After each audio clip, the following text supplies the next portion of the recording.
Hello साथीहरु नमस्कार। आज चाहिँ म तपाईहरुलाई हुन त यो एकदमै हाइफाई वाला चाहिँ अब कुनै पनि टेक्नोलोजी कुराहरु हैन।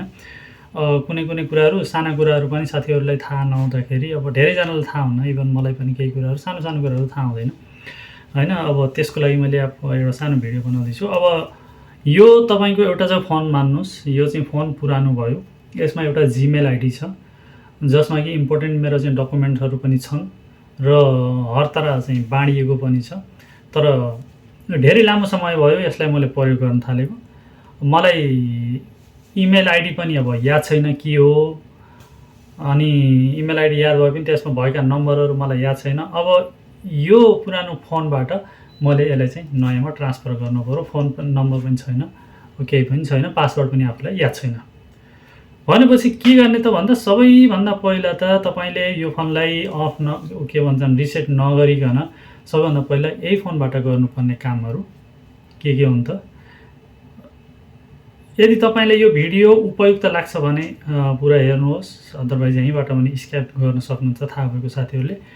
अब यो चाहिँ खोलिसकियो, हाम्रो यो स्क्रिन हो। यसको चाहिँ म सेटिङमा जान्छु, फोनको सेटिङमा। फोनको सेटिङमा तलपट्टि तपाईले एउटा अप्सन देख्न सक्नुहुन्छ गुगल भनेर। गुगललाई मैले क्लिक गरिदिन्छु। गुगललाई क्लिक गरिसकेपछि गुगलका केही सर्भिसेसहरु आउँछन् हैन। अब यहाँ दया पावा भनेर चाहिँ यतापट्टि एरो लगाएको छ, त्यो चाहिँ एरोलाई मैले क्लिक गर्छु। अब यहाँ तल पासवर्ड म्यानेजर पनि छ, यहाँबाट पनि तपाईले पासवर्ड हेर्न सक्नुहुन्छ। तर जुन एप्लिकेसनहरुलाई तपाईले यो जीमेल आइडीबाट लिंक गर्नुभएको तिनको पासवर्डहरु त्यहाँ हुन्छ यदि गर्नुभएको छ भने।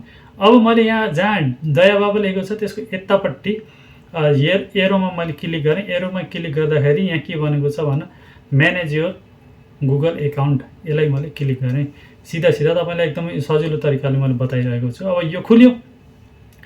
खुल्दाखेरि यहाँ केही पर्सनल इन्फर्मेसनहरु छ, डाटा प्राइभेसी छ, सिक्युरिटी छ हैन, people and sharing, payment and subscription छ।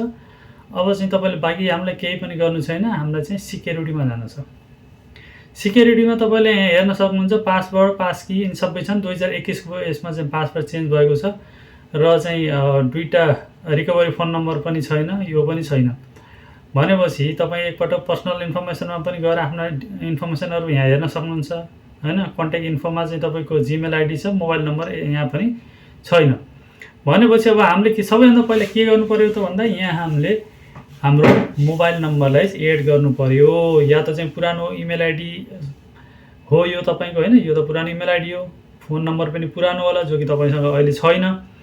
भनेपछि तपाईले के गर्न सक्नुहुन्छ त भन्दा फोन नम्बर एड गर्न सक्नुहुन्छ। एडलाई यहाँ क्लिक गर्नुस्। क्लिक गरिसकेपछि यसले चाहिँ यहाँ गुगल अकाउन्टको फोन नम्बर चाहिँ राख्ने अप्सन दिन्छ। अहिले जुन हाल तपाईसँग फोन नम्बर छ त्यो एड गर्नुस्। अब चाहिँ यहाँ एड नाउ भनेको छ, यसलाई क्लिक गर्नुस्। अनि यसपछि भेरिफिकेसन माग्छ। भेरिफिकेसनमा तपाईको यही फोनको स्क्रिन लक दिन सक्नुहुन्छ। स्क्रिन लक देखेर आयो।